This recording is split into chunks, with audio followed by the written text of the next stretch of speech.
आमच्या प्रमुखांनी वेळ दिला त्याबद्दल त्यांचं या ठिकाणी टाळ्यांच्या गजरात त्या व्यक्तिमत्वासाठी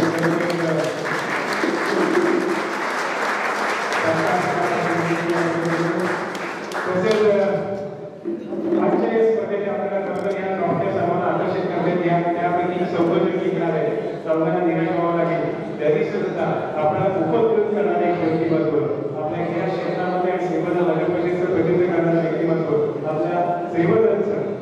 शिवशंकरचे अध्यक्ष सन्माननीय आनंदजी गुरव यांचं सत्कार करण्याची मी विनंती करतोय काशीनाथजी गुरव आणि राहुल चांदोरकर यांना की या नेत्रा व्यक्तिमत्वाला यांनी सगळ्या खास आमच्या मित्रांसाठी